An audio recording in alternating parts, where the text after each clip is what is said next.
It's always important as you look at our doctrine to go back and take a look at what we've done in the past and how it shapes the doctrine for the future. But as we think about the experiences we've had as an Air Force and how we go forward to shape that doctrine and look at how things have changed over time, you always, every once in a while, got to go back and take a look at everything we do and think about and challenge the status quo to go, is this still valid? Many of the aspects of our previous doctrine were valid, but as we look to the future, there's an opportunity for us to change to make sure we stay one step ahead in our thinking and one step ahead of our adversaries and really think about the culture of our airmen and how we think about doctrine, how we think about air power, and how we apply that to our day-to-day operations, our future planning. You hear people quoting back our doctrine and using that to drive how we operate into the future. That's, to me, is kind of shows a level of success and a first impression. I didn't realize when anytime you make any change, you're not going to get 100% buy-in. But I'm okay with that.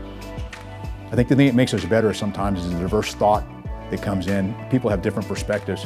It also helps us think about how we execute that doctrine. That's the beauty of innovation in our airmen, that they're going to be able to take this and then make it come alive. Because that's what doctrine is. It's a piece of paper that only come alive in the minds and the hands of our airmen. And several years from now, we'll come back and take a look at it. There may be some things we change, and maybe some things we don't change. But we have to make sure we think about it through the lens of the environment that we're living in at the time we make that change, as we also project to the future. As I project 15 to 20 years in advance, 5 years from now, my sight picture may be clearer because that timeline's going to be a bit closer. And that's the aspect of, you have that flexibility in our doctrine, but there's some things that are tried and true about air power. Anytime, anywhere. I mean, that's what air power is all about, and how we exploit the air domain and operate in and through the air domain. And that's what we've done since we became an Air Force. That's what we'll continue to do. How we do it might change based on what we see happening in the world, where technology might take us. But I think the real takeaway for our airmen is to think about mission command, which means your hands aren't tied. And you can challenge the status quo and ask questions and go, give me some broad guidance and let me go execute. I can do not only what you train me to do, but I'm pretty smart. And I should be able to do, I can do more. Just allow me that opportunity. As a chief of staff, if I was a squadron commander again, I don't know that I can think about everything that we need to do. There's a lot of airmen, they know what they need to do to get their job done. I don't want to think for them. I don't think they want me thinking for them either. And from that aspect, we all got to take a look at it. What do we think we need to do to get the mission done? Knowing what the mission requires. And that's what innovation is about.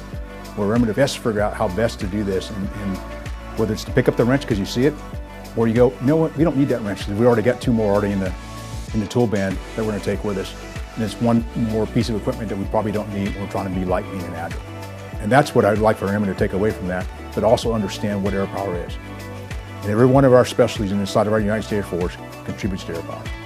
I don't care what your AFSC is, uniform, civilian, active, guard, or reserve. I think it's that important. If you can't see yourself in the mission, then we are, as leaders, are not doing the right thing to ensure that our airmen understand how much they contribute to air power, because we all do.